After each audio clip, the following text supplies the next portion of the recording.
everybody, and welcome back to another edition of the show. This is the Bader Show. I'm your host, Mark Bader, and we are at episode 457. And, of course, we are post-World Championships. And why not bring on a world champion, freaking world champion to this show?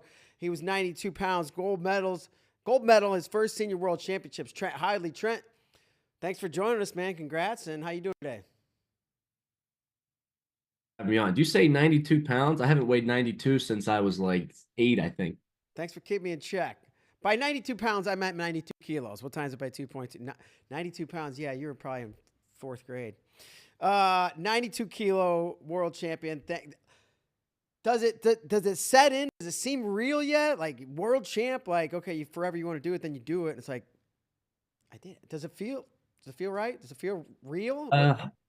It feels really weird. It really, I don't really feel like it's processing, or it's really sunk into me that I did win a world title. It's like you said, you know, my goals for as long as I could remember was to win a world championship. And I never didn't believe I could do it, but I always believed in myself. I always believed I could reach the pinnacle of the sport. And then when you're there and you do it, it's like you're so in the moment, you're so in the present while you're competing. And then when it happens, you're just like, man, did I really do that? And even now, you know, 2 weeks later, I'm on Instagram and, you know, you watch a video and you're just like, wow, like I can't believe that's me, you know, kind of like an out of body experience a little bit. But I've just been trying to soak it in as much as I can these last 2 weeks. It's been so cool.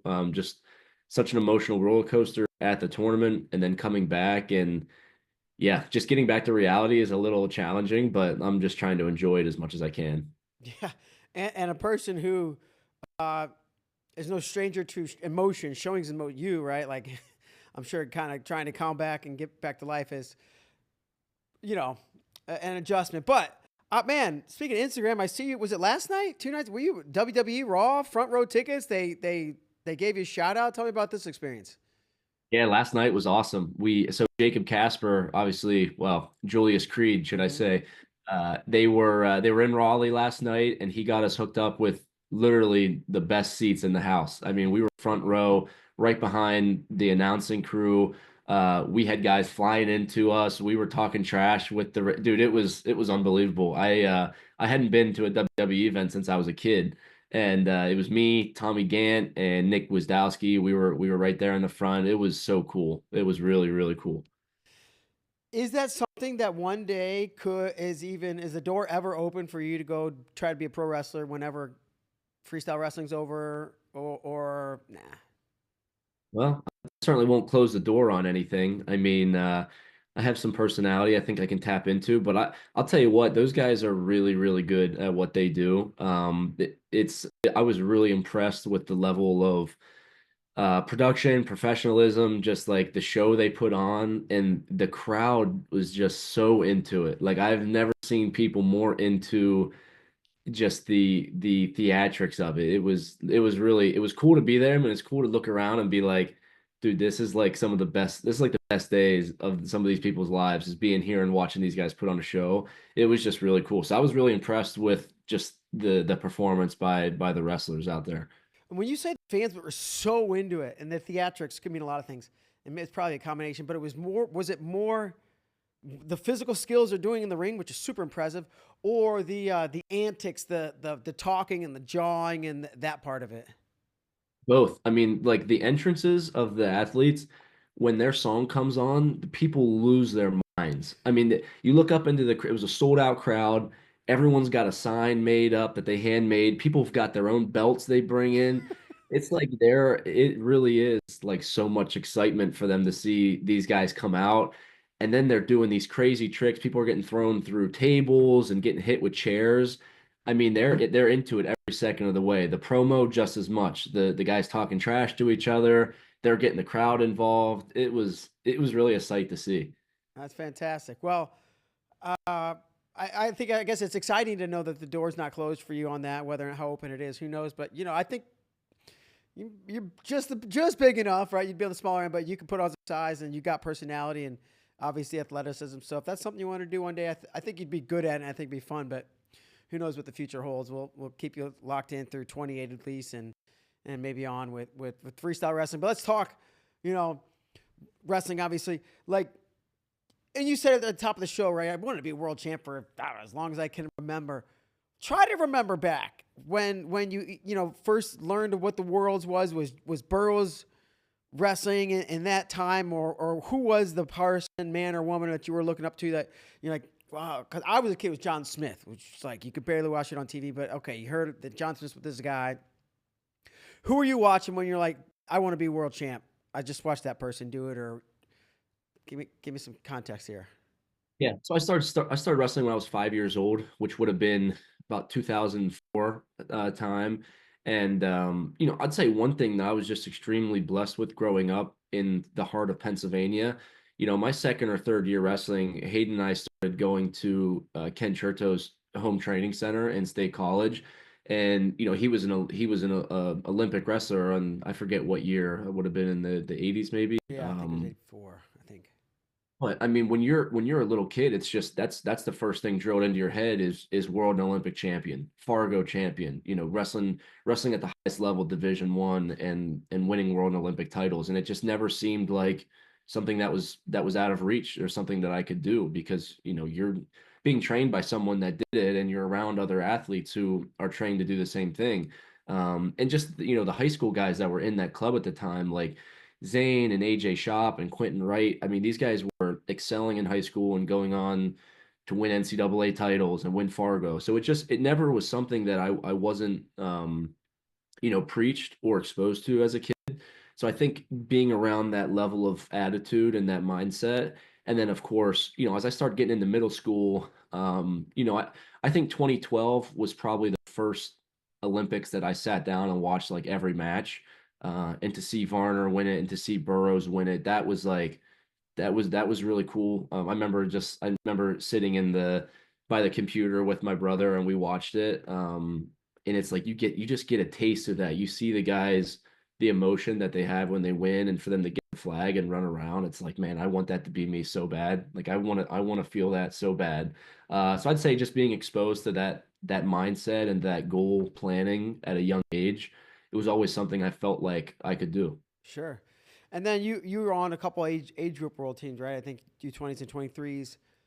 So that, and we're going to talk about too, just always kind of coming up short, but like just the experience of being overseas and being at these events. Did you feel like this is part of the path? This is what it takes to get and do what Jordan and Varner did. And maybe I'm not winning these, but I'm getting the exposure with the foreigners. I'm understanding what it's like traveling the world, and now traveling the world in wrestling, and wrestling these people who don't wrestle like the people I train with. Maybe how valuable were those experiences leading up to this? Yeah, extremely valuable. I think, I was way more nervous for U20s, I think, than anything else, any other senior or any other, Really? international tournaments I've been in, because it was my first experience of it. And Uh-huh. I guess I knew I was getting better. I knew I was pretty good, but I still felt really raw at freestyle, and that just kind of a little bit of imposter syndrome, probably. Yeah. Like, on the team with Vito and David and Brooks and just some other guys. And it's like, man, these guys, they were all on cadet teams. I never really made it on that scene at that point. And then I think looking at kind of like using the data from guys that had made U20 teams and how they did in college, and then like where they were at in the senior level, I feel like that started to give me some confidence, because it was like, yeah, I am on the same path as some of these guys that are winning on the senior level right now, guys that made U20 teams and medaled at the U20 World Championships, or even guys that didn't, but they were on the team.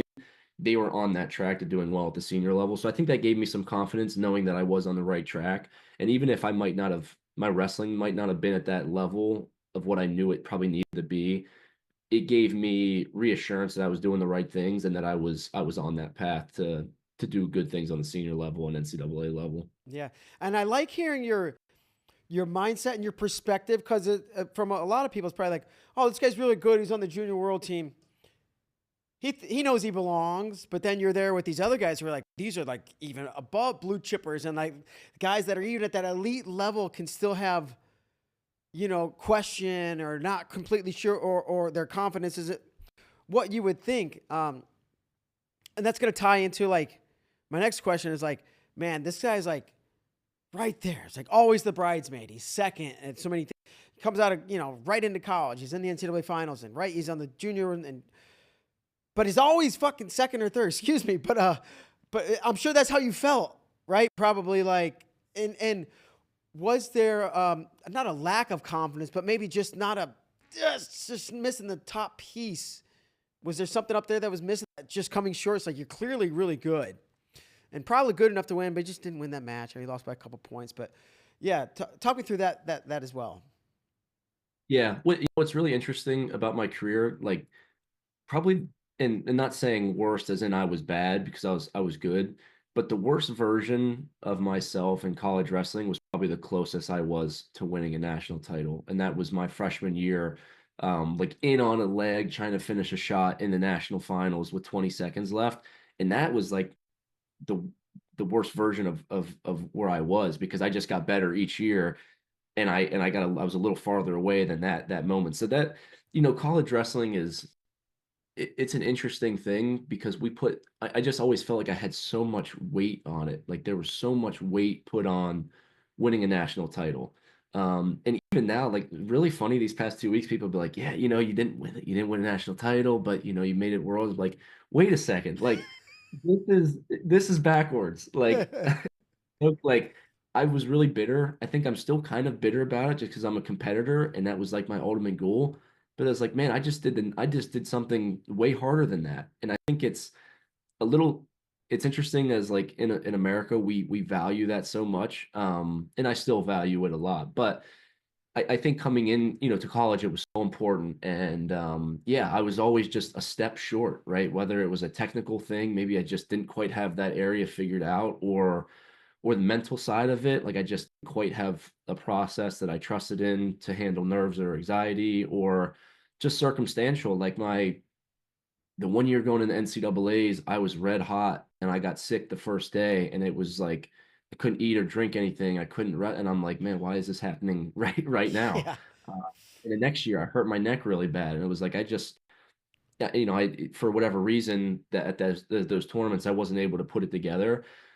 But I think looking back on it, right, I learned from every tour NCAA season. I got better each year, and I just had this attitude that I was just always I'm gonna break through at some point. Like if I keep doing what I'm doing, I know I'm training the right way. I know I'm getting better. If I just keep doing this, eventually I'm gonna break through and I'm gonna get my moment. And you don't know when that breakthrough is going to come. But, a couple weeks ago, I felt like I had that breakthrough moment where it tested me in a lot of different ways. And I had to pull a lot of different things out of me that I've learned from the past decade and the past, 20 years of wrestling to win that match and to win that tournament. So, yeah, I was close a lot of times. You look at NCAA's, I lost to Brooks every year on the front side, and second, fourth, fifth, second, um, U20 bronze, U23, I lost in the finals, lost in a couple of close freestyle matches on the track. So it was, it's just a never ending journey, right? And you have to realize that if you keep doing the right things, if you keep training hard, it's not going to guarantee you that you're going to win anything because the sport won't guarantee you anything. I knew that if I kept doing the right thing, it was going to put me in a position where I could break through if I was able to perform well. So for me, it just always felt like it was a matter of time, and I never lost that. I never lost that attitude. I never lost that hunger to want to break through. Sure. Attitude and hunger. I get it. Confidence, right? You have the attitude, you have the hunger, you clearly have a lot of confidence, but like there's always been maybe in the back of your head, like I'm good enough, but I'm right there. I can't, for whatever reason, can't quite like what was the confidence level coming into Worlds? And you said, I pulled some things out of me in the finals that proved something to myself. Like, where was the confidence at coming into Worlds? And maybe where is it now? Was it like shot up, or was it already there, or if there's a mixture? Yeah, I think my confidence has jumped, but because I've done a better job the past couple of years honing in what my mental process is leading up to matches. So I worked with a sports psychologist early in college, and she always called it like your recipe for success, and it's something I've constantly tweaked. what's my recipe for success to compete well, not to win, but to compete well. And I think I've just done a really good job these past couple years understanding myself a little bit better and how I deal with nerves and anxiety before matches, and to be able to handle that stuff as they come up so that I can compete free and I can be calm when I compete, and then I can deal with adversity. If I get taken down first, how do I respond, or do I freeze up? So I think my mental process, my recipe for success, I've honed in a little bit better to allow myself to compete better. And that's what allows me to have more confidence in responding if I've gotten taken down, or if my number one stuff isn't working. Do I have the confidence to go to something else? Can I win a really close match? Can I win a blowout match? Can I come back from being down by 8 in the first 2 minutes? So, and these are all things that I'm put in through training. So I think confidence in my training as well, because when you're leading up and you're in the peak of your training phase, there were some practices where Jamil and Zach were putting me through some pretty impossible situations. It's like, hey, you're down by 3 with 5 seconds left. You're down by 5 with a minute left. You're down by 8 with 3 minutes left. What are you gonna do? So, and those are things that I didn't always succeed in at practice, but I tried my best. And then I was able to reflect on, like, okay, well, what worked? All right, what do I need to do to be successful if I'm hitting one of these situations? And just so happened I was in a couple of those situations, and I think having the poise of knowing that I did it in practice when I didn't feel good, and I was able to overcome that. It's just keep it simple when you're in competition. Because I did a good job with my mental process, my recipe for success, I was in a frame of mind where I was ready to deal with adversity, and it wasn't something that was gonna, make me panic. It was just respond, do it, get to my positions, respond if it doesn't go well, and don't worry about what's happening. Just focus on what's the next best thing that I can do, and oftentimes that's me trying to push the pace and get to my positions and trying to score points. Yeah. I'm really interested in the first part of that, where you're like, I adjusted my mental process, and what I think you're saying is, or what I feel like I heard you say was something about the I don't know, the minutes, the 5 to 10 minutes or so, maybe half leading up to a match, and where you are mentally. Because we did this with Vito a couple years ago. We did film, but with this exact same thing came up. He's like, I was basically getting into the flow state, whatever you want to call it, where you need to be. And I took sports psych in college, and it was like, what's your optimum level of arousal? Do you need to be jumping around? Do you need to be calm? And Vito would do these long, slow, like, people pace back and forth. He'd do a really slow pace, and he'd do all this breathing. And it was like, wherever he found the right place, it was like, boom, I found it. His Zen, his whatever you want to call it. Explain what you mean by that. Like I found my whatever words you used. Yeah. So, and this was something that I really had to learn in college. My first couple years, I'm such an intense person. Yeah. Like, I've always felt like I got to get hyped up. Like, I want to run through a brick wall. And what was happening is I was in matches. I'm like, man, why am I so tired? Like, it was a 2-1 match and I didn't take any shot. Why am I feel so fried out? And I think what I realized is that I was getting myself so hyped up before I was taking the mat that I was burning through so much energy that I didn't even realize. So for me, it's as simple as just taking 20 seconds and just doing some deep breathing. Just deep breathing, slow my heart rate down a little bit. Maybe it's listen to some calmer music, something that I can lower my heart rate down. Another thing I like to do is just go through some gratitude, some self-talk, like, because all these thoughts come up, being afraid to make a mistake, being scared to lose, fear of what other people are going to think of me. And those are all real things that I feel. And I would say probably 95 to 99% of people feel those things before they compete. Yeah. So for me, just kind of shifting where my mind's at, instead of letting those things stir up in my brain, it's like, all right, I recognize it. How can I attack it? Well, I can bring my heart rate down a little bit, and then I can flip it into, I'm really grateful to have this opportunity. I'm grateful to be in a position where I can wrestle at the World Championships. I'm grateful that I'm healthy. Um, I feel loved either way, right? Like, I know that the people that mean the most to me and that I care about don't really care if I win or lose. They just want to see me have fun and wrestle hard. So then you start to flip this in a little bit, and then I start to get excited. It's like, man, I trained so freaking hard for this. Like, I put myself through hell on a day and day basis. Like, let's go do this. Like, grade myself on effort and not the win or loss. So if my effort's high and I'm having fun, then if I lose, it's like, I'm gonna be pissed. Yeah. I'm probably gonna try to find a wall to punch, but I can also recover from it easier knowing that I gave it my best shot. What I got sick of doing as an athlete was going out there being so complacent, not taking any risk, and then losing and trying to win late. And I was like, man, I hate losing like that because I didn't give myself a chance. So, the recipe for success, all those type of tactics, those tools for me to get into that mindset where I feel calm, but I feel excited at the same time, where I'm ready to get out there. I'm excited to compete. I want to give good effort, but I'm also not letting the emotions kind of take over in my head. Yeah. When would you say you got to that point? Was it within this last year, within this, I don't know, past few months? Was it, I'm guessing you didn't just wake up one day at a tournament and snap, but maybe something you worked at. Yeah, no, it's a lot of work that goes into it. And like I started working with our sports psychologist in my freshman year probably. Okay. And I'd say, I just tried to keep honing in on the process. I keep trying to learn a little bit. Um, I always look back into one match where I feel like I I kind of did it really well for the first time, where I came off the mat and I was like, whoa, I feel like I'm floating on air and I feel like I could do anything right now. We were wrestling at Princeton in a duel, and that morning we did like our kind of wake thing. I looked at Hayden, I was like, or we were getting warmed up or something. And I was like, dude, I'm gonna wrestle like a psycho out there. Like I'm gonna wrestle like a bat out of hell.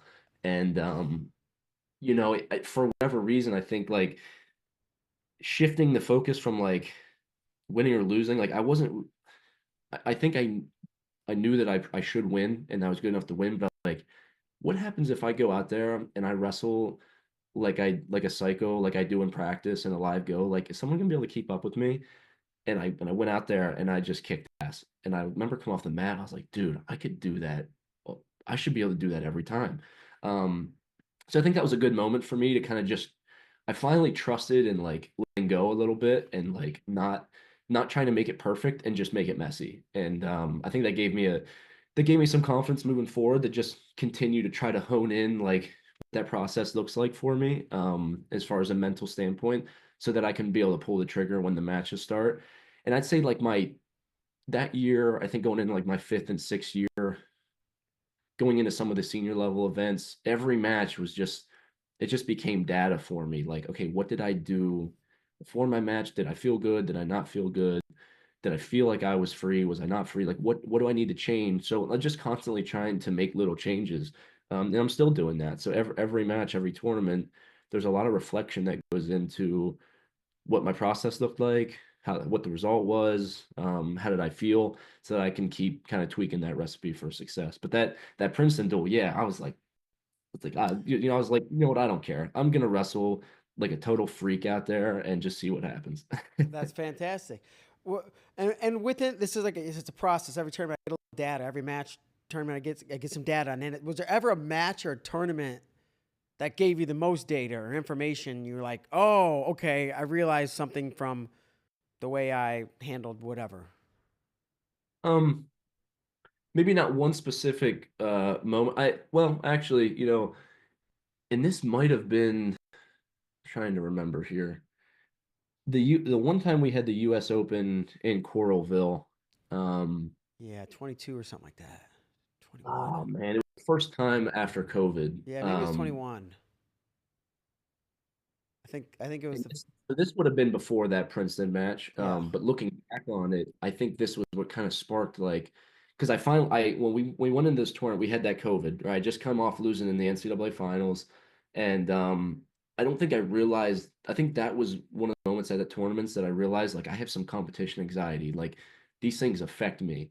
So that whole kind of like off season summer was just a different training, but I think I grew a lot in that time, and I knew I was getting better technically. I knew I was getting better mentally, and I had these tools that I could use, whether it was breathing or gratitude or slower music or self talk or a different warm up.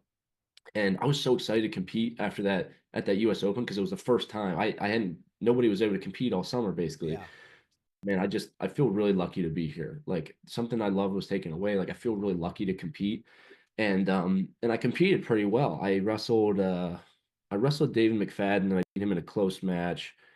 And I lost to Gabe Dean in like a 2-1 match. So I was frustrated with that, but then I came back and got third and I beat Rocky Elam and Drew Foster for third place. All And good I was like, guys. dude, that guy just won NCAAs. Like I can beat really good guys. And in that whole tournament, I was just super relaxed. I was having fun. I was excited. And I think just being in that, experiencing that tournament and understanding the emotions I felt and looking at my results, it's like, okay, I don't need to, this doesn't need to be a, if you lose, you die type of situation, right? I don't need to think like that to perform well. And I think that's kind of how I was because I was so intense and you're you're watching some of the most intense guys wrestle on YouTube all the time. And it's like, dude, this guy's just mean and he's in your face. And that's how I wanted to wrestle. But I realized that I could do that without burning myself out before the match. Man, I was just thinking this, and now since because you were like, I had a little bit, I don't know if it was pressure, maybe something you said, like with college, there was just more pressure or this or that. And I was already thinking this. Now you talk about this tournament, ease the pressure. Well, this tournament, there probably was hardly any fans. And it's just like, it's a, even though what's happening on the mat is as intense as anywhere else, the rest of the atmosphere is kind of chill. And if you think about the NCAA's, it's packed. There's 15,000. It's tense. So everybody's got something tense. Each team's dealing with. Like, do you think something could have the environment could play a factor there in how you realize it's not that big a deal? And just comparing freestyle and folk style, it's like just something about college that feels so much more. I I always felt more pressure in the NCAA and always felt more pressure in folk style matches. Why do you think it Because is? Yeah. I just because I felt like if I didn't win an NCAA title, then my career wouldn't be remembered maybe, like, or wasn't going to be good enough. Mm-hmm. And you still combat those things because you're so close and like that's such a big goal. That was such a big goal of mine. I wanted to win a national title so bad. Probably, and not more than I wanted to win a world title, but it was just when you're in college, it's like you go into every practice like, what do I got to do to be a national champ? What do I need to eat? What do I need to watch? What am I doing that's contributing to me winning this tournament? And then when you don't do it, it's like, I'm still alive. I still have goals ahead of me. Maybe it's not as important maybe as I thought it was. And not that it's not important, but I can still have a good career even if I don't win that. So I think there was just always I just always wanted to do it so bad that I felt like maybe my career wouldn't be the same if I didn't get it.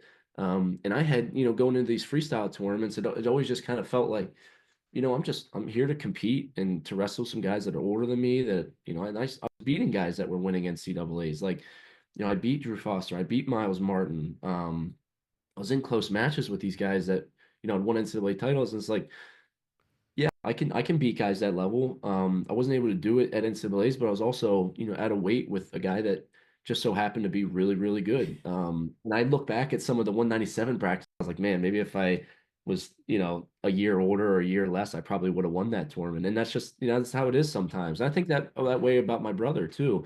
We wanted to do it so bad, and sometimes it's, there's some circumstances there that's hard to overcome, but it doesn't mean that you have a bad career. And winning an NCAA title isn't everything. It's awesome. I wish I would have done it, but I was able to use what I learned from my career and take it into the senior level because I was still hungry and I knew I had what it took. And it's just, you just keep getting better. Yeah, well, you and maybe Hayden did win NCAA titles, but I believe you're the only brothers. I heard this somewhere earlier. Only brothers ever to both be 5-time NCAA All-Americans. Is this right? Yeah, that I think, and it's a good trivia question of I think there's five, maybe six other brothers that are 4-time All-Americans, but yeah, thanks to the COVID year, I think me and Hayden have a little piece of history to ourselves. Congratulations. Uh, okay, let's talk about Worlds, right? And it's a new team, it's a young team. I don't know if that plays any factor with you, but just like nerves, like just the things we were talking about as you get to Ramstein and you're in Germany training, and then you get to Croatia. Where are you at emotionally and nerves wise, excitement, whatever you want to call it? Um, yeah, honestly, I was just really excited. I think I did a good job after Final X to just prepare the best that I possibly could. I was really healthy. I didn't have any, injuries going into it. So that gave me, kind of the confidence in my head to say there's no reason that I can't perform well, right? There's not any reason holding me back.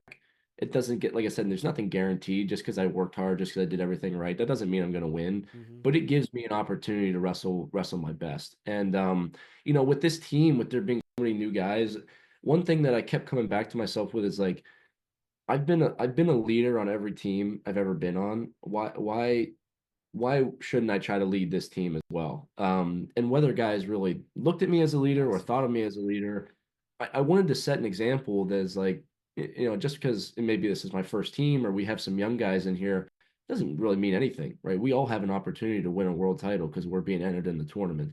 So I think kind of trying to just take a leadership role and whatever that looked like, just trying to approach every session with a lot of energy, with a lot of passion, just because that's what I always do, right? So not really changing anything up and just trying to lead the guys and at the workouts or, just trying to be a positive energy there. I felt like that helped me and maybe it helped some other guys.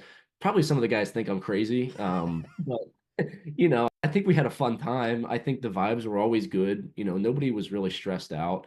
I didn't feel stressed out. I was just excited. The vibes were good, and I think that helps you perform better. I think that's super important. If you get six guys on the team that are nervous wrecks and are all twisted, it's like the vibe, right? That's not going to be good. So it sounds like you guys had good energy.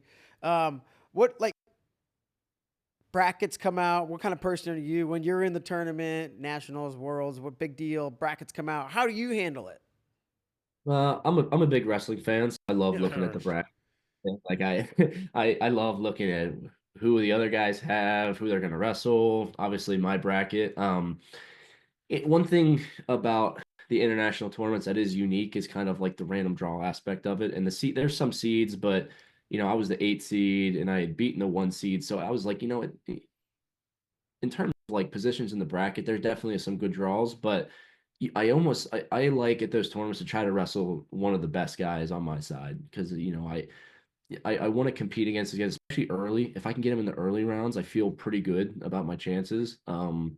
My draws came out. I thought it was a really favorable position for me to make a run at it. I had North Macedonia and Switzerland my first two matches, and nothing's guaranteed, but I felt really confident that I could run through those matches without having to spend a ton of energy, and I think that helped as I went into my quarterfinal match. I knew Mizaradze, I had wrestled him at Budapest a couple weeks before, which presented a little bit of a challenge because, now he knows my style, he knows what to prepare for.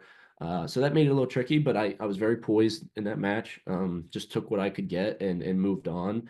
And then my semifinal match, with Karugliev being hurt, I kind of had a feeling that it was going to be Nurmagomedov from Azerbaijan, who is really good and really talented. So that was a match that I had to be pretty disciplined for. Just like my finals match, right? There were some situations where I had to wrestle through. A lot of sweat, some breaking in the mat, the ref kind of getting involved with, just slowing it down a little bit. So I just tried to stay as calm as I could and just keep getting to my positions. And I was able to get a 4, which really opened it up. And then at that point, it's just, take care of the match. But and then in the finals, I think everyone's got to watch it a little bit. It's just crazy, right? It's like just try to stay in the moment and just try to score some points. But in terms of like the draws, like I love watching the other weights. I like seeing who guys have, and it gives me confidence too, seeing how our guys wrestle. Like when you see our guys win big matches, it's like, all right, I'm next. Like I was in the getting ready for the quarterfinals, and Levi was wrestling Usmanov, and I was in the back. I was trying not to watch it, but you're just listening and you hear everybody go crazy. And I'm like, there's no way I'm losing now. Not after that. That's freaking awesome. That get me fired up thinking about it.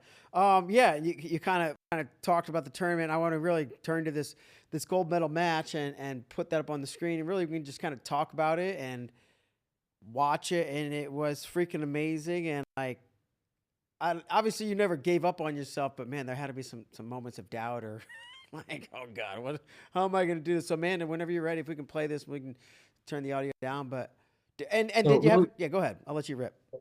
here, I pause that for a second because I gotta get this story. Amanda, So pause this, would you? So going into this match, I knew I knew this guy had a really good chest wrap. I knew he had a good low gut, and he really wasn't very offensive. So for me, I texted with Gwiz and Jamil, game plan, and Zach. I'm like, I think the best thing is just first minute and a half, first 2 minutes, like keep it slow, hand fight, control center. I'm gonna be able to wear them out towards the end. Like if it's 0-0 after a couple minutes, that's fine. And then when you play the match, obviously I stuck with that game plan for about 5 seconds. Man, you can let this one go now. Yeah, I was like, I don't think that's how I remember I'm it. like, when I was in high school, I used to always do this attack where I would bounce from the open and just try to blow through it. And I hit it against Switzerland, so I was like, try it again. And just get a little extended, and he did a good job of taking me through. And then I'm like on my back, and I'm like, oh my God, what's going on? And then he gets on top, and I'm like, all right, I know low gut's coming to my left side. I'm defending it well.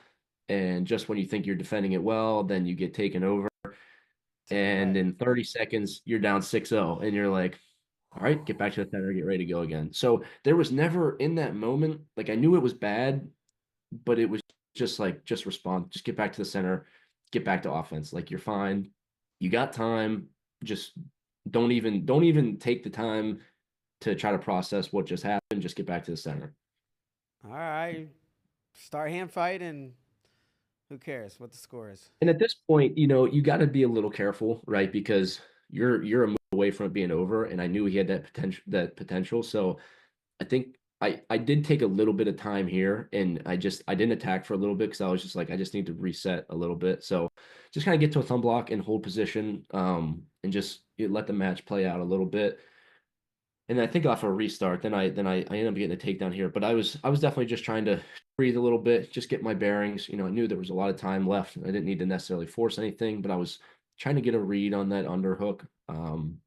But he was doing a really good job of controlling center, and that was something that kind of surprised me a little bit. He just did a good job of digging his feet in and staying in the center. I believe there's a restart here. So there I was like, I got to regroup a little bit, and now I'm back on. Now I'm trying to score again. So I get a read on that underhook. And I knew I could get into the body. I probably just needed to switch up the way that I was attacking because he did want to go chest wrap. But it slowed down a little bit, which was which was good, so I could regroup. Yeah, that's great. So that last go was like, I'm just wrestling. I'm not trying to attack here. I just need to clear my head for a Yeah, second. I was just trying to get my bearings down a little bit after some craziness. Yeah, it's not how you want to start the world finals. But this was big here. I was able to control that other side. I get that takedown. Now, same thing. Like get back to center. You got to take down. It doesn't really mean much because you got to score a lot more, but that it gives you a little bit more breathing room. So Yeah, that was a big, and telling yourself obviously I can do it for what's about to happen. That was a big takedown because it got going would here. have been would have been over. What happened? So Did we restart? Yeah, there we go. it should be And so what's six interesting about two. this Whenever it's flurry six is two.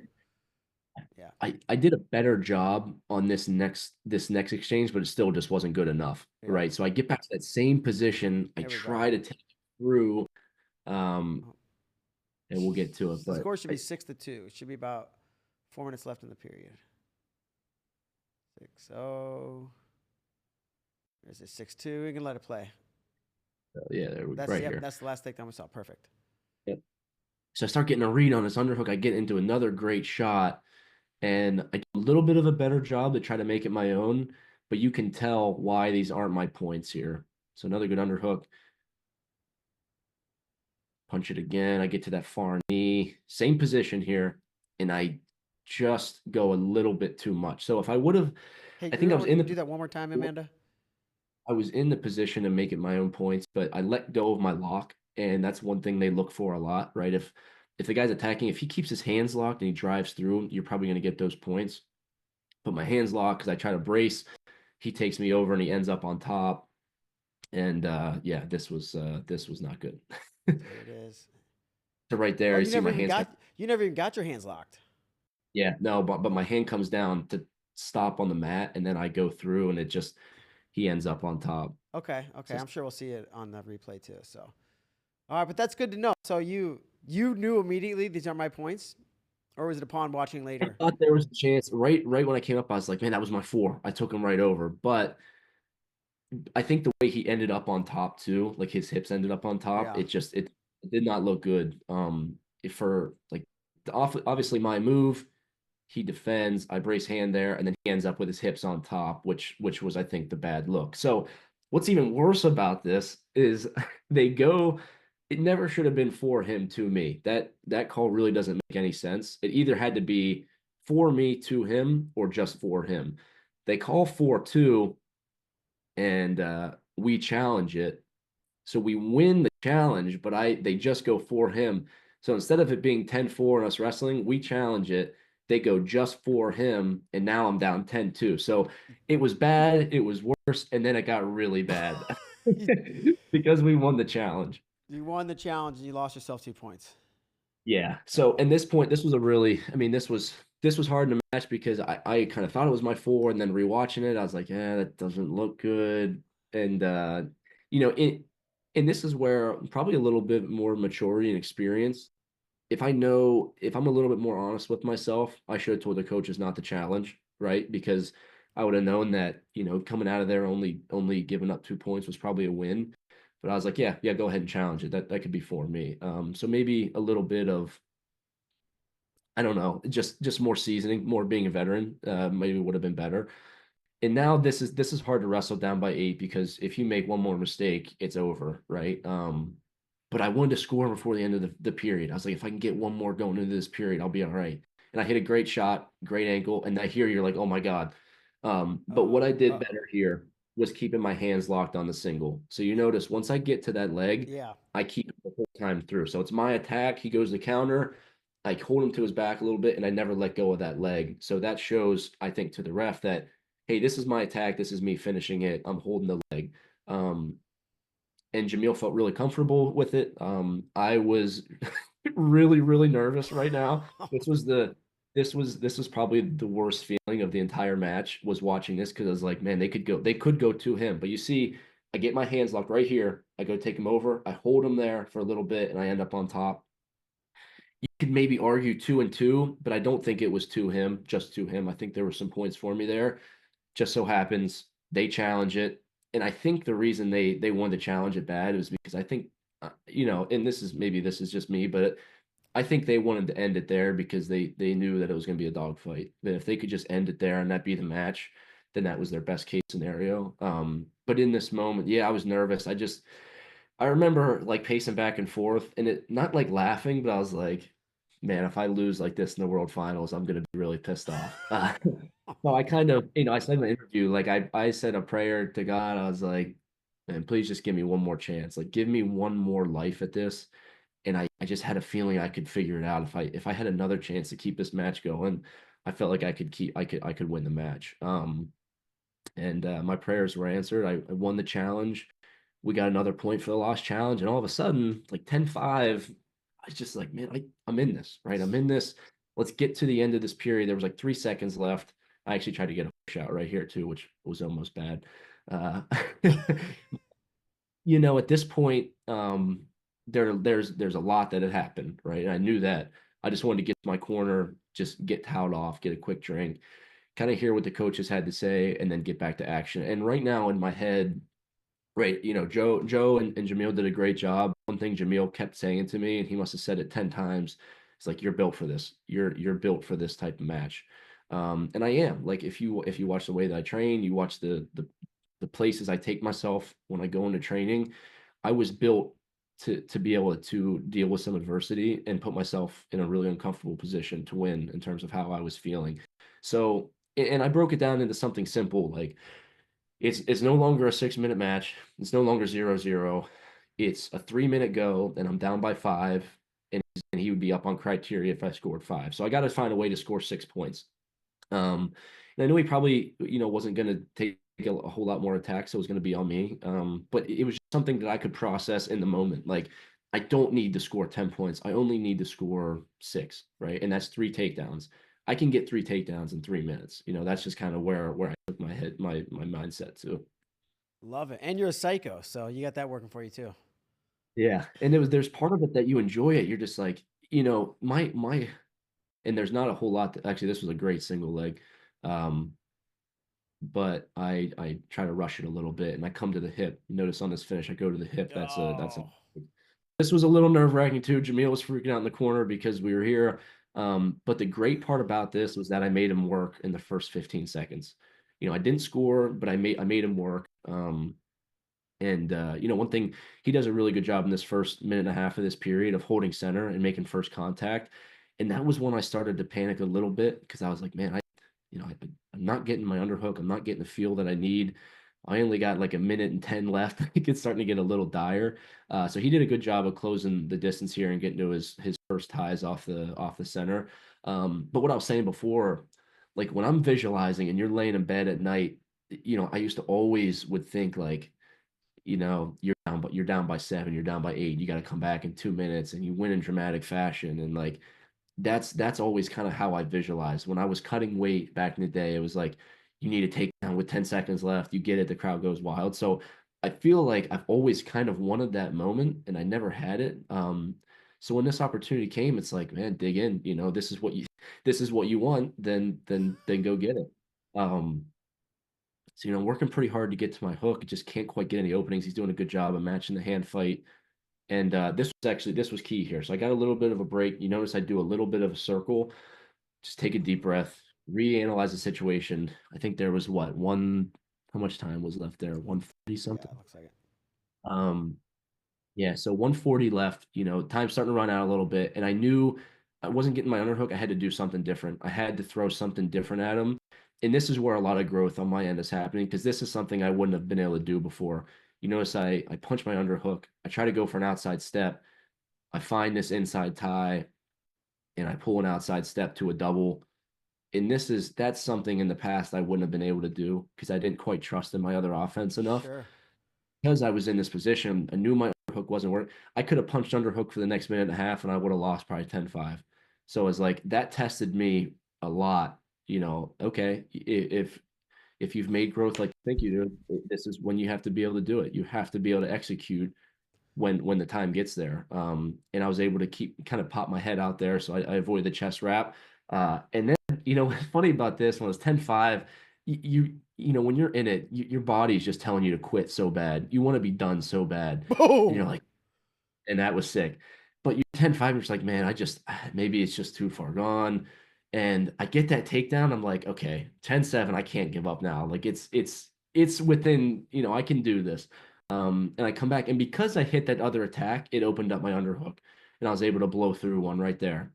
So then 10-9, I know he's starting to feel it again. I know I need another takedown, and just go back to where you're at during this training. When things get really hard, who are you in training? And I was always someone that tried to push through the pain and get to another attack.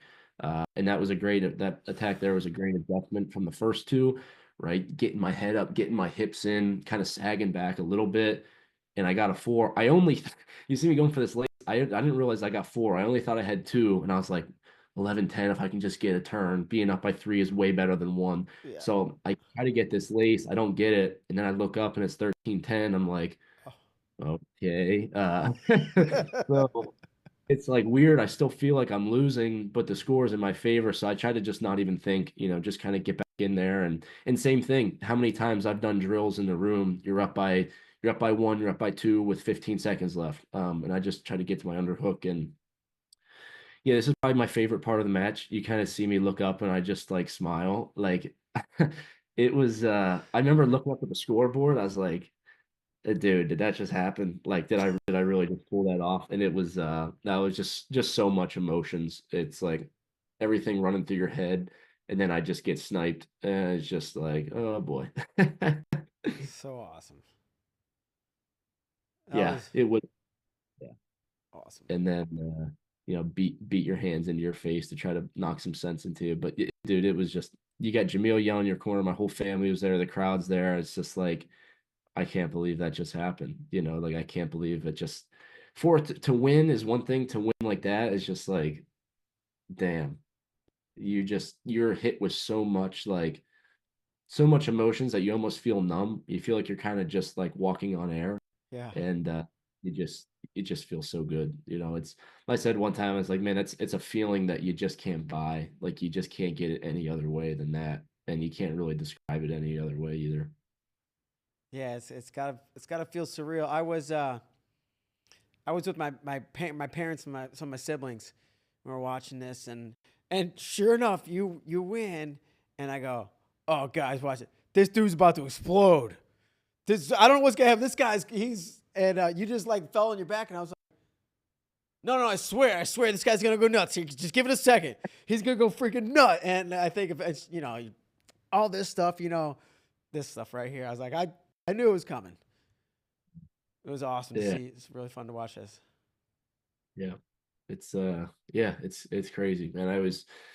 Tyler did such a good job of getting some behind the scenes footage too. And Oh there's one yeah. clip of me in the back, and I was so happy. I was smiling, I'm talking, and then as I started walking, I started feeling the tears come up, and I just like completely broke down. As like, man, it's like in that moment you start to feel all of those shortcomings come up. It's like, man, you remember how you felt after the NCAA tournaments. You remember how you felt at U23s, and it's just like just maybe like a sense of relief, I think, when in that moment it's just like, man, it feels so good to finally feel this, and not be on the other side of it. So it just you just kind of I was really overcome with the emotion of it all, and just broke down. And then I had to get pictures right after it, and then get Yeah. on the podium. It was like, okay, just go crazy, I guess.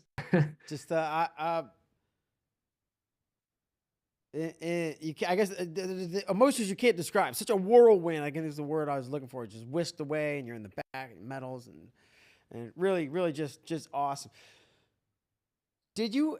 Not that you would maybe ever consciously have this thought, maybe. Like, was it ever like consciously, subconsciously, like, and it's okay to go through your whole career and come close and never win, but did it ever think like, I don't know if I'm ever going to win it, whether it is nationals or worlds or whatever? Did it ever feel like, I just don't know if I'm. And most people don't, right? Most wrestlers, Hayden, awesome wrestler, never quite got to the top. So many wrestlers, most people don't ever get to the top, but you were so close. Did it ever feel like, I don't know if I don't know if it's going to happen.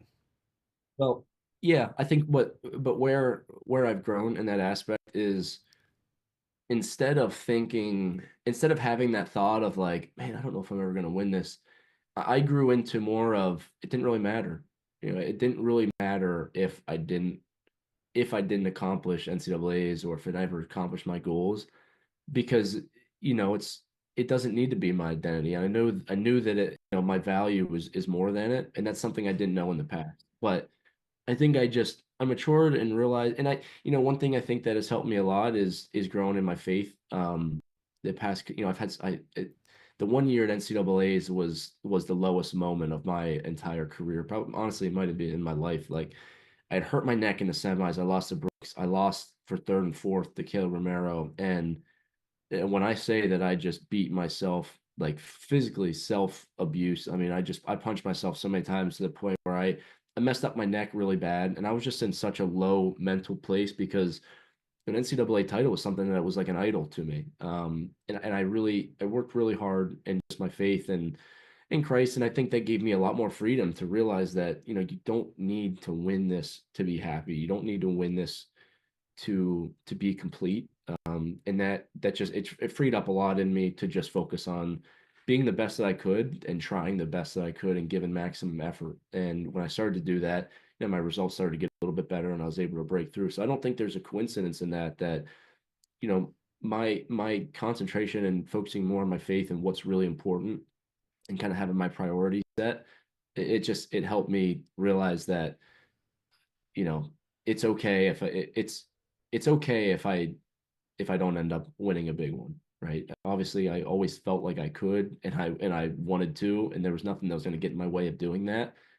But at the end of the day, if I had to look at myself and be like, I gave it my best shot. I did everything I possibly could, and it just didn't happen. And it's my story. I guess what I did is rare, right? You think about how many guys do what I did. Like, they do the right thing, they work the right way, they they make sacrifices, they do it their whole life, and sometimes it's just really unfair. And I just feel super lucky that the the good guy won this time. And that's kind of, somebody said that the other day.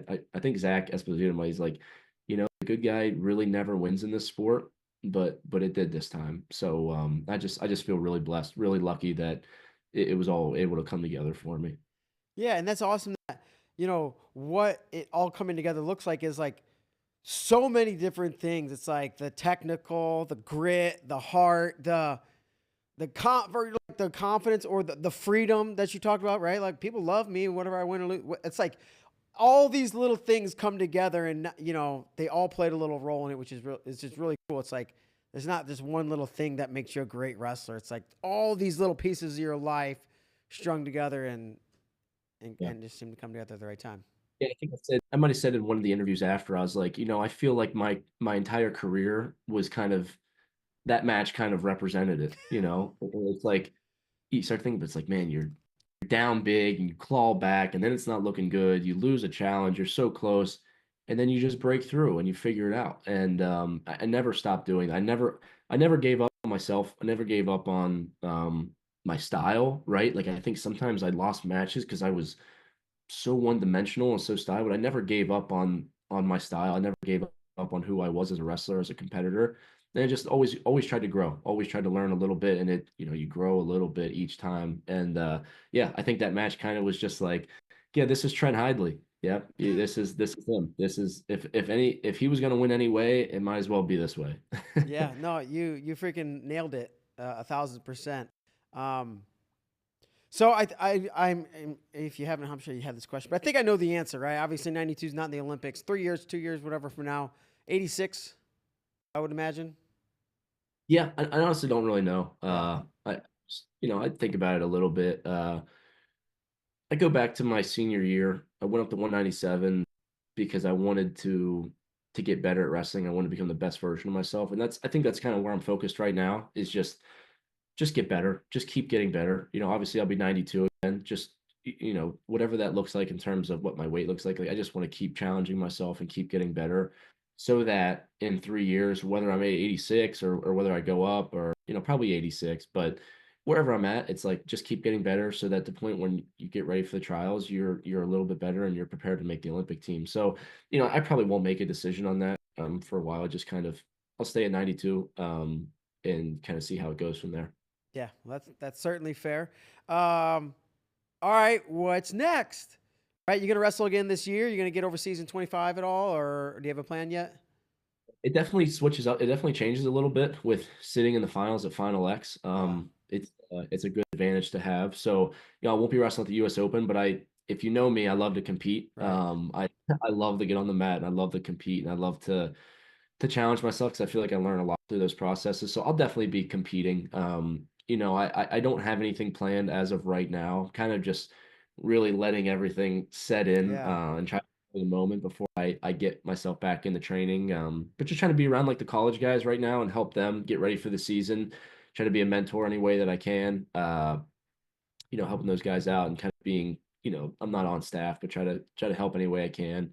I probably will maybe do a match or two, I think, before the end of the year, but then get ready for a ranking series tournament, probably January, February.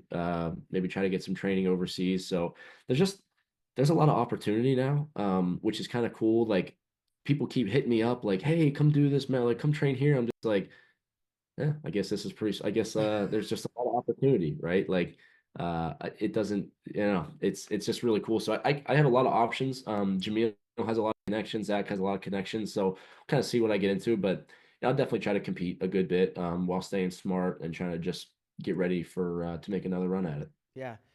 And another thing that I'm sure you're well aware, but I don't think most wrestlers in your position, it's not the driving force, but like you win gold. Hey, you got a nice little chunk of change from USA Wrestling. Like, right? That's like probably wasn't what you did it for, but all of a sudden you win it. You're like, oh, yeah, fill up the backpack. Let's go. So congrats. I hope you do something Yeah. smart with it or get something, a little fun with it or whatever. So, Yeah, no, it definitely it's amazing. And like I said, I'm so lucky and blessed because a while ago in USA Wrestling, guys didn't have that opportunity.